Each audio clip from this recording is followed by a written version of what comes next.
90 para a gente falar primeiro do jogo de ontem, dos jogos que encerraram a rodada do Campeonato Brasileiro. Daqui a pouco a gente vai fazer uma previsão para a Copa do Brasil, mas por enquanto Atlético Goianiense 1, Palmeiras também 1. Vamos ouvir o que foi dito depois dessa partida para começar? Para vocês verem o quanto difícil é fazer um campeonato brasileiro. Parece que é fácil, mas não é. E nós vemos o quanto difícil é pontuar fora, ganhar fora, porque as equipas têm uma adaptação ao seu terreno muito maior, têm ajuda do seu público, que isso também ajuda. E, portanto, nós também já falámos sobre isto. Quando não dá para ganhar, o importante é continuar a somar pontos. Hoje não foi o nosso jogo mais inspirado, embora nós entramos muito bem no jogo, na minha opinião, muito bem, mas com o decorrer do tempo fomos perdendo rendimento e, na minha opinião, acho que acaba por ser por aquilo que as duas equipas produziram, um empate justo. Mas se é verdade que nós não merecíamos sair daqui derrotados, se calhar também não merecíamos sair daqui com uma vitória. Tem uma equipa muito bem experiente, muito bem montada e, quiçá, o facto de jogar também a Sul-Americana lhe tirou tempo e frescura para competir também no campeonato. Isso acontece muitas vezes às equipas, quando se dedicam muito a uma competição, pagam noutra, mas a qualidade da equipa está lá. É uma equipa, na minha opinião, com qualidade para andar mais acima. Futebol. Sensodini e Motorola. Tá aí, se encerra a sequência de vitórias do grupo do Abel. O Atlético Goianiense arranca ali um empate. Mas por onde passa esse empate? Acho que esse é o ponto para a gente debater aqui. Eu não tenho dúvida da superioridade enquanto equipe, individual, técnica do Palmeiras em relação ao Atlético Goianiense. Mas também tem a questão de como você arma a sua equipe em campo, o que você sabe que pode fazer contra o adversário, a força da casa do Dragão, Pedro. Por onde você acha que passou? Passa mais pelo Atlético, mais pelo Palmeiras, talvez? Não sei se tirar o pé é uma boa expressão, porque eu acho que não é isso.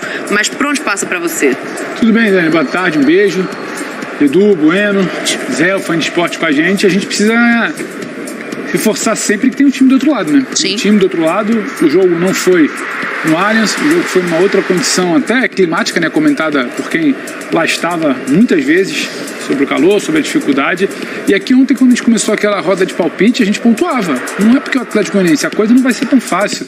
Muito se apostou em uma vitória mínima, muito se falou em dificuldade, e é isso. O Campeonato Brasileiro ele chegou num estágio, Dani, que você não tem mais exatamente, com exceção talvez de uma, no máximo duas equipes, aquela carne assada que você vai entrar em campo, você vai dar de 4. O que aconteceu na semana passada contra o Coritiba, no Allianz, muito de competência, mas também não é uma rotina do Campeonato Brasileiro. Você não olha para a tabela e fala, esse aqui vai ganhar de 4, esse aqui vai perder de 4. Tem sempre, próprio Avaí, quando você joga com o Avaí, é um jogo muito truncado, se você não consegue abrir o caminho muito rápido, a coisa se complica. O Atlético Goianiense, principalmente em casa, é um time interessante, é um time bom, um time que dificulta, e quando a gente para olhar, mas montou uma linha de 5, não foi só uma linha de 5 que jogava também. O Atlético machucou muito o Palmeiras no primeiro tempo, o Atlético poderia ter saído na frente no primeiro tempo, o Atlético consegue se recuperar depois de levar o gol, e o jogo do Palmeiras não encaixou, não vai encaixar durante as 38 rodadas. Muitas vezes o jogo não encaixa e o Palmeiras é sólido o suficiente para conseguir arrancar uma vitória. Ontem não encaixou, o primeiro tempo não conseguiu, não fluía a questão da dinâmica ofensiva. Não veio o gol, veio um gol no segundo tempo, mais uma vez bola parada, e aí sim é mérito de um trabalho que é feito, que não é algo aleatório. Ontem a gente fazia um levantamento, mais de um terço dos gols do Palmeiras no Brasileiro são de origem de bola parada. Então você consegue por ali destravar um caminho que já não era fácil. E o Atlético muito rápido consegue reagir, e não é por acaso. O Atlético já vinha, como eu disse, machucando o Palmeiras em algum momento. Passa pelo adversário, passa pelo jogo. Não acho que é um cenário, ligou alerta, caiu para 10 pontos, né? Campeonato cada vez mais próximo do fim. É algo que vai acontecer.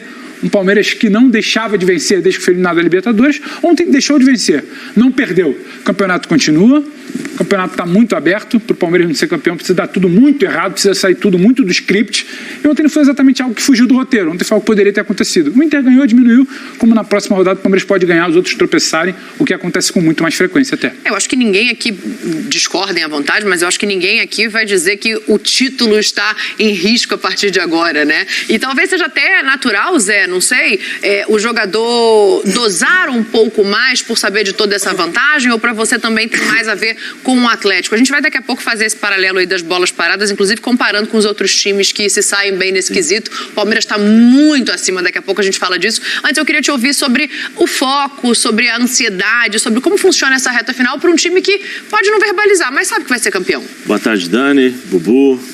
Querido, como é que eu posso te chamar hoje? Fica a seu critério, né? Lado bom, lado ruim. Hoje A gente tá de frente, né?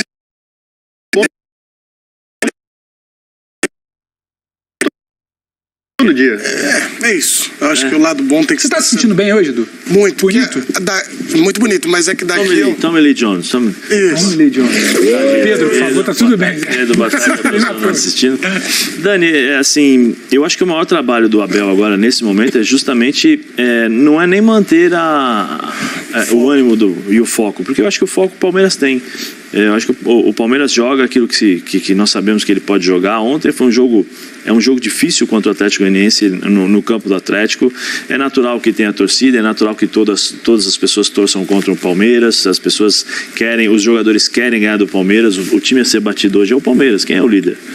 Quem é que vai tentar surpreender? E o Atlético sempre, dentro de casa, manteve uma boa qualidade de jogo. O lateral direito do Atlético, o Dudu, né? Nossa, muito bom jogador. Bom jogador, joga com a linha, jogou uma linha de 5, com a bola ele avança, se apresenta ao ataque, tem o Wellington Rato que fecha, o Luiz Fernandes também que vem, é um time chato dentro de casa. É um time que, se você observar ao longo do campeonato, ele fez grandes partidas, conseguiu vitórias importantes, e fora de casa também incomodou muitos times. Mas o Palmeiras, eu já falei aqui há um mês, né? Tá fazendo musculação para levantar a taça. E o Abel, nesse momento, precisa, eu acho que mais saber administrar determinadas situações. Como? Elenco. Talvez coloque um outro jogador para jogar, rode um pouquinho, muda um pouco a estratégia, né? Ontem jogou de novo com o Mike, então você joga 2, 3 jogos seguidos e você pode mudar. O Palmeiras tem essas possibilidades, porque tem peças para fazer mudanças. Ontem o Dudu já não teve aquela facilidade que teve em outros jogos, pela quantidade de jogadores do Atlético que fechavam ali o meio campo, fechavam o espaço dele também. Mas acho que é tudo dentro do roteiro, tudo dentro do esperado, e o Palmeiras segue firme aí, forte ao título, porque acho que foi o Pedro que falou, né? O Palmeiras vai fazer a sua campanha. O problema é que o segundo, o terceiro, o quarto, o quinto, eles não conseguem ter a mesma regularidade que o Palmeiras. E aí fica muito mais complicado. Mas o trabalho do Abel agora é administração de ambiente. Sim. Pensando já no final em ter todo mundo inteiro para acabar a temporada, já olhando para a próxima. E não é só isso, né, Dani? Boa tarde, Rodrigo, Zé, Pedro, você também, para quem acompanha a gente em casa.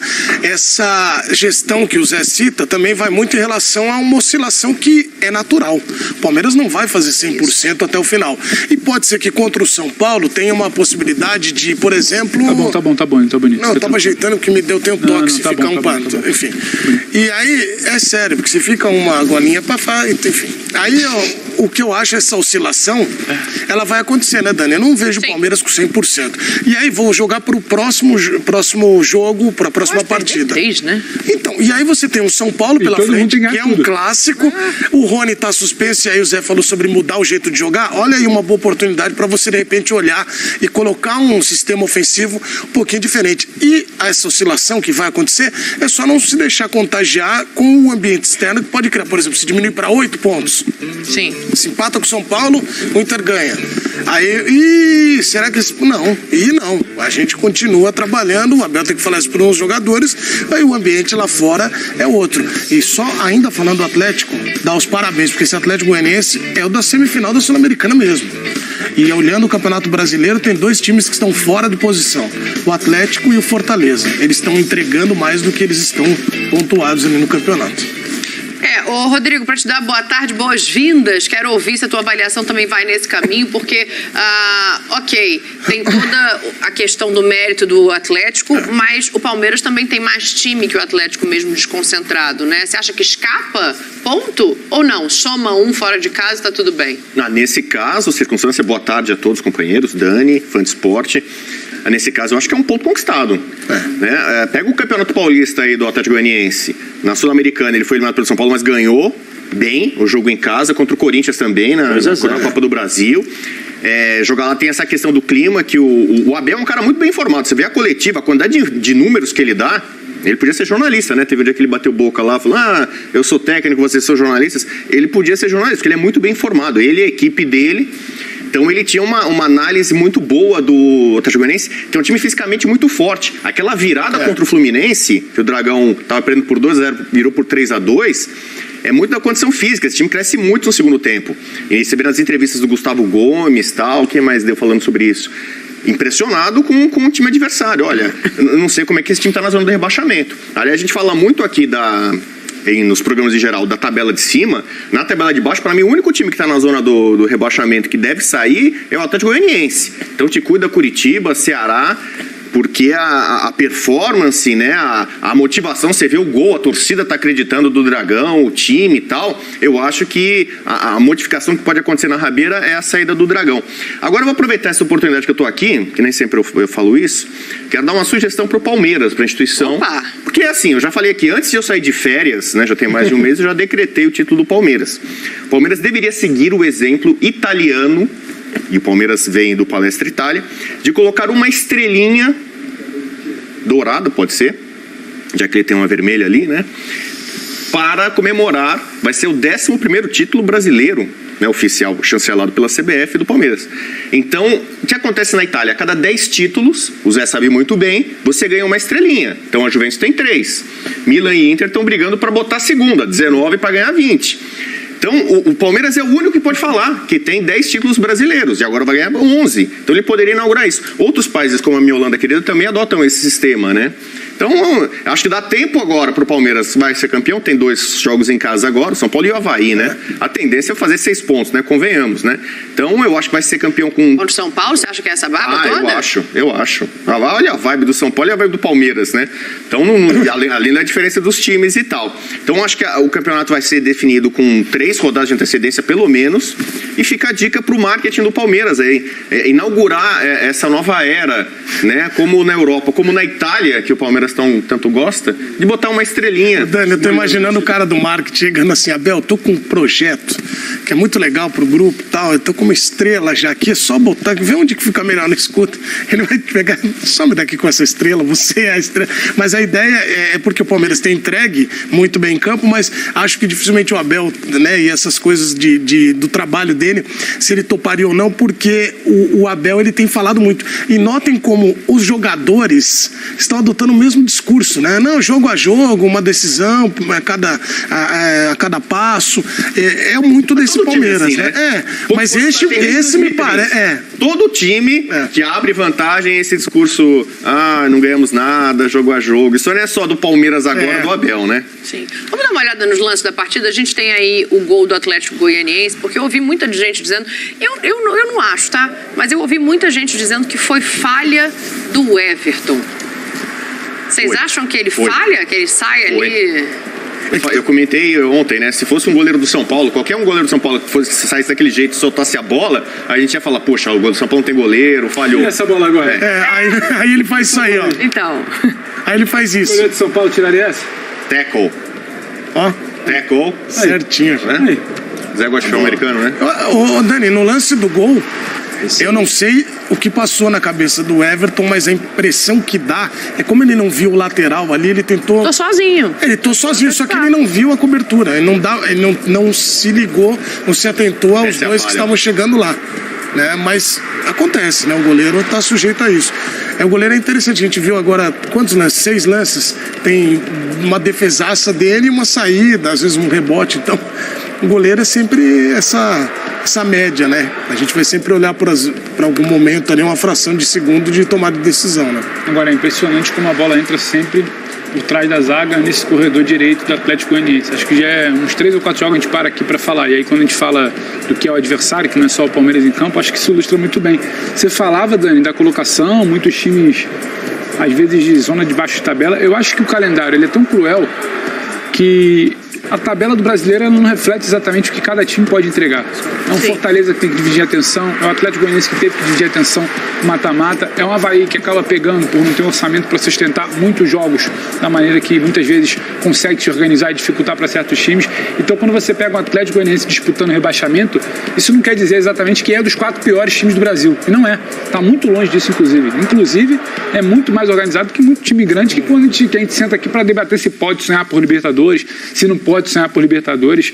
Cada vez mais eu repito, Dani, a coisa está ficando mais achatada quando você pega um Atlético Goianiense, quando você pega um América Mineiro, quando você pega um Fortaleza, quando você pega o Ceará. A questão é que o calendário daqui não te dá a oportunidade disso ficar mais escancarado, que esses times estarem brigando onde deveriam, que é o 8º lugar, o 7º lugar, o 9º, o 6º lugar. Então acaba que essa discrepância de 3 competições ao mesmo tempo, quem tem um elenco mais enxuto, claro, por conta do orçamento, acaba que em alguma delas vai sentir. Muitos sentem no brasileiro, mas tem condição de se recuperar no final. Não acho que o Atlético cai, inclusive estou com o Bubu quando ele fala que é bom a turma que está por ali saber que o Atlético vai sair. Desculpa, Zé, falhou ou não? Falhou, Dani. Falhou porque eu acho que quando a gente fala de Everton, a gente está falando de um goleiro de seleção brasileira, um goleiro de Copa do Mundo, então ele precisa estar atento a todas as condições dentro da área. É um frango? Tem que repensar a convocação por isso? Não, pelo amor Palmeiras está pronto. Não, mas houve uma falha ali, não tem problema nenhum falar. Como teve também uma defesa sensacional. Quando o adversário entra cara a cara, ele tira. Ele tem a leitura certinha, de ir na bola, não ir no corpo, não se desesperar. Acho que aconteceu ali. Não era o melhor dia do Palmeiras e vai acontecer. Mas todos os outros times também têm muitos dias menos brilhantes que o Palmeiras. Pra te ouvir, me diz se falhou ou não, já pego o gancho aí que você pegar. Eu acho que ele errou. Ele perdeu o tempo da bola. Eu acho que é uma falha. Eu não consigo ver uma falha. De reação, né? Você percebe que ele demora para chegar na bola e essa demora impossibilita de poder fazer a defesa por completo. O Atlético Goianiense paga, como o Pedro falou, né? O Pedro estava falando sobre o elenco, né? Justamente sobre as escolhas. Provavelmente, se o Atlético não estivesse disputando as competições que disputou vamos disputar a Copa do Brasil e o Campeonato Brasileiro, eles não estariam nessa situação.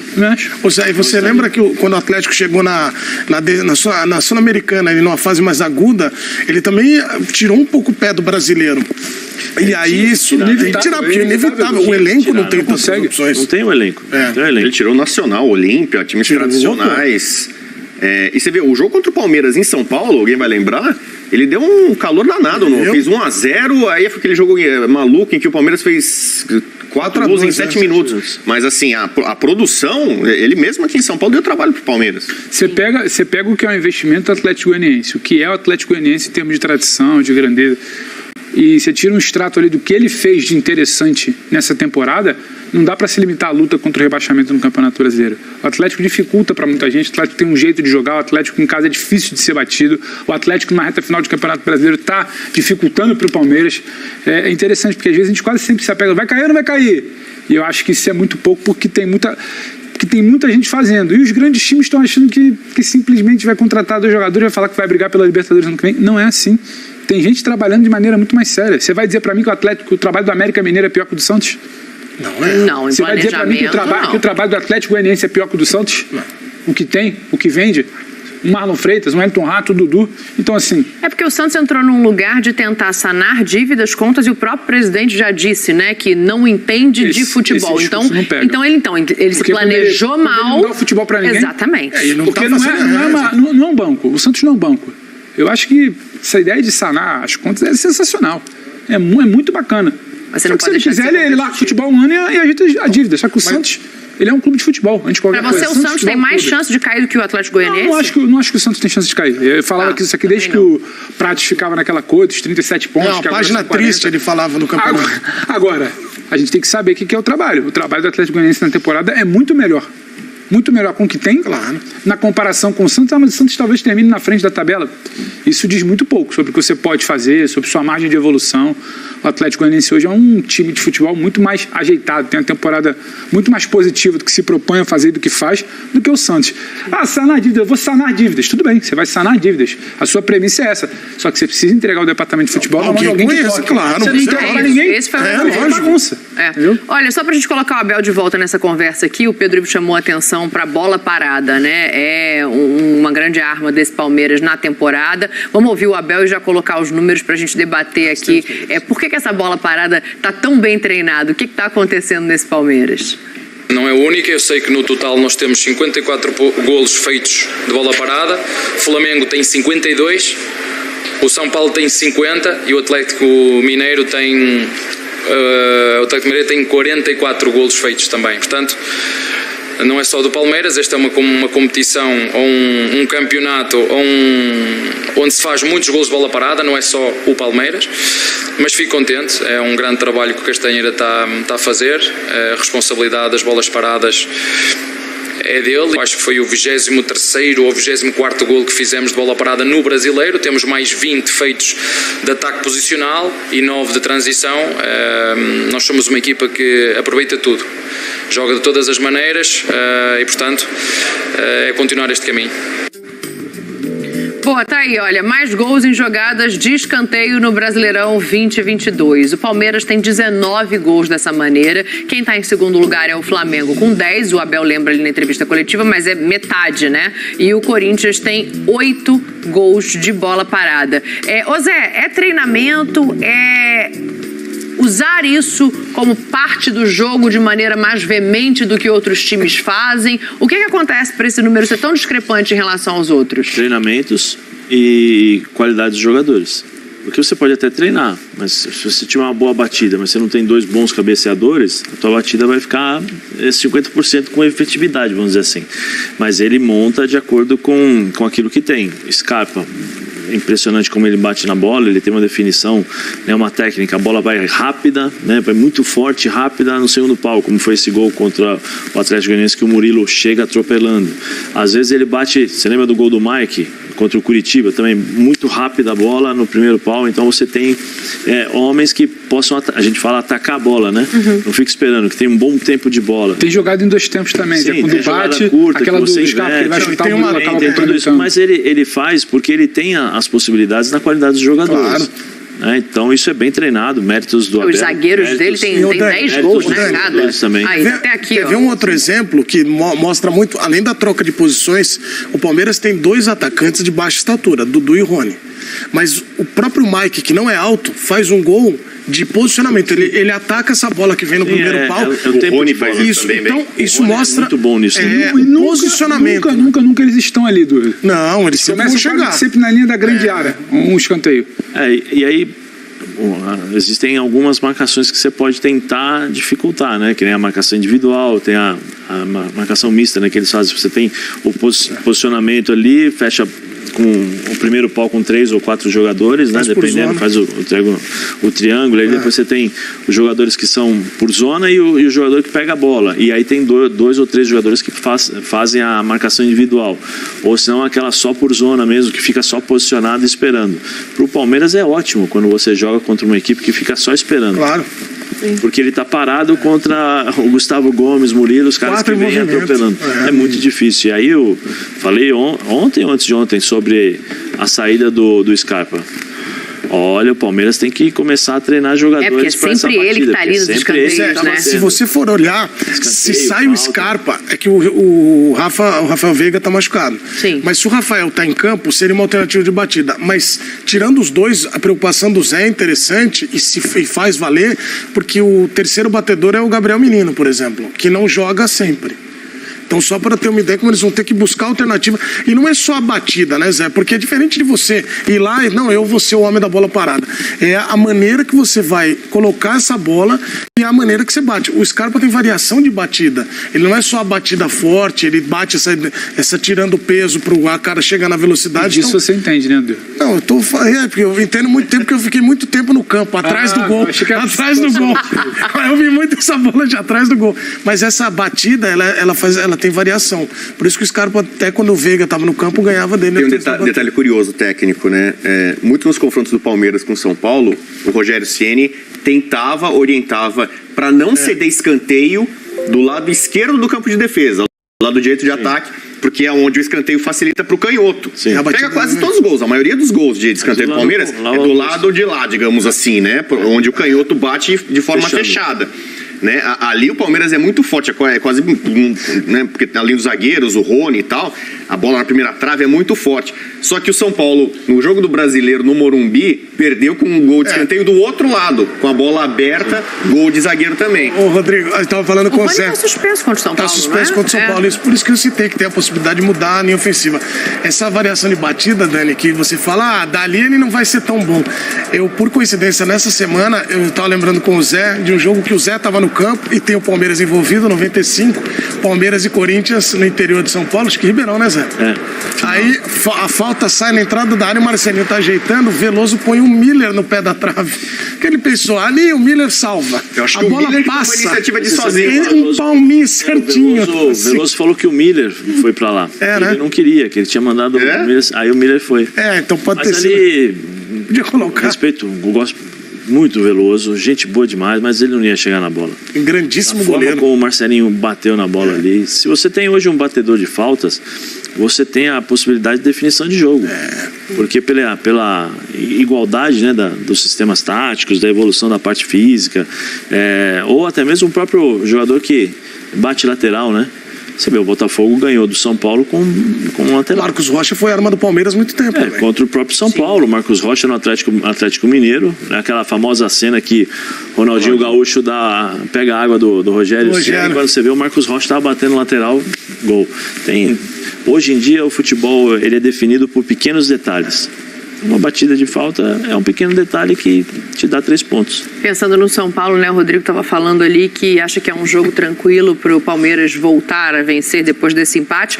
Eu não sei se é tão fácil assim, eu não acho que é um jogo tão tranquilo. Eu não falei que era tranquilo, mas você vê, a gente está destacando aqui o poderio do Palmeiras, inclusive na bola parada, que já castigou o São Paulo, entre outros. São Paulo não tem zaga.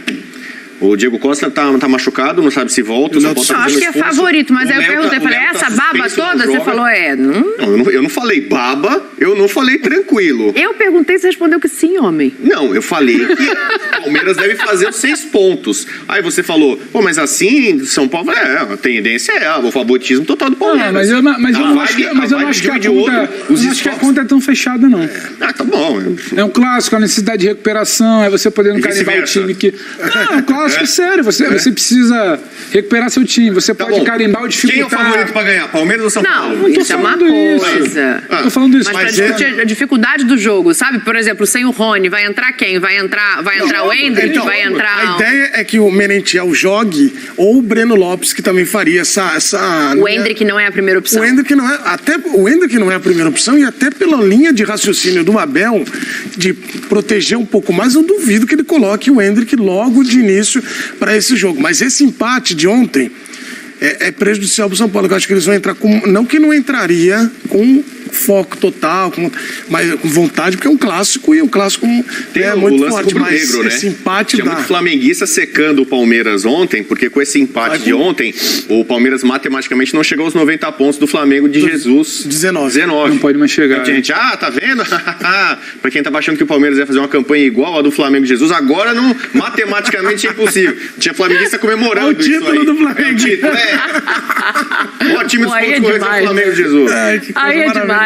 Mas não ter o Rony talvez deixe mais parelho, eu acho que passa um pouco por aí também. O Rony tem uma qualidade, uma característica, um entrosamento com esse time que sem ele perde. O Abel fala uma coisa que eu acho que é muito verdade. O Palmeiras se adaptou. O Palmeiras hoje não necessariamente não tem um jogador, não consegue. Ele busca soluções. O trabalho do Abel para mim é muito bom, porque ele busca e acha muitas soluções para esse Palmeiras. Mas sem o Rony não é a mesma dinâmica ofensiva. É um clássico. É um São Paulo que precisa se recuperar e precisa sim, com todo o discurso do Rogério, olhar porque tem uma vaga da Libertadores que ele pode chegar. É um Palmeiras que está correndo pelo título. São Paulo pode travar essa briga, não é que ele vai impedir o título, mas só dele machucar, tirar uma casquinha, torcedor virar no final do ano e falar, mas não ganhou de mim ali naquela reta final. Então assim, tem muitas coisas que podem trazer o jogo para uma normalidade que tiram essa coisa do favorito. O Palmeiras é favorito, o Palmeiras vai ser favorito contra todos os times que ele jogar até o fim do campeonato. O Palmeiras é o virtual campeão brasileiro, é uma questão de confirmar a taça. Ele vai ser favorito, a cada jogo ele vai lutar para estar mais perto de levantar a taça. Só que eu acho que a cada jogo, como ontem eu falei também, você perguntava de palpite, eu falei, não vai ser fácil o Atlético Goianiense, não é fácil jogar lá. O Atlético Goianiense precisando pontuar, precisando jogar. Não é que o Atlético Goianiense ia vencer, não é que o Palmeiras não era favorito, era, como foi, como poderia ter vencido. A gente debate tanto o empate, porque o mais natural era uma vitória. É o mesmo caso do São Paulo. Acho que o Palmeiras se coloca como favorito. Agora, gente, favorito não ganha clássico. Isso não é regra, não. O favorito vai ganhar, o outro time não vai ganhar. Eu acho que tem muita coisa aberta. Eu acho que tem mais variáveis para abrir um jogo que, em tese, em condições normais, poderia estar decidido. É o São Paulo mordido, querendo. O São Paulo tá tão maluco. Que não tem a capacidade, que se questiona em trabalho. É o São Paulo querendo reagir. É o São Paulo querendo dizer que pode se recuperar. É o São Paulo querendo dar um recado que a coletiva do Rogério. Então, calma aí, tem outra situação. Mas, tem Pedro, jogo ainda. por isso tudo, o São Paulo está num cenário tão incerto que só na sexta-feira a gente vai poder dizer, olha, o São Paulo vai endurecer mais o jogo do que a gente imaginava. Porque, eu não sei, do São Paulo do jeito que tá, na quinta-feira vem um fato novo aí, não sei, de repente alguém dá uma declaração, algum presidente decide falar de vez. Então, eu vou esperar, mas eu acho que não tem tanta facilidade, não. Alguém colocaria o Endrick para jogar nesse jogo? Não. Eu, técnico, eu colocaria, mas não sou técnico. São Paulo? Colocaria, Edu? Eu colocaria porque eu acho que você daria chance. Pode devolver a palavra, mas me interessou mais aqui. Não, eu colocaria porque daria chance dele, porque você não está tirando ele da posição. O Rony joga naquela posição. Sim, que é então, dele. O Breno Lopes jogaria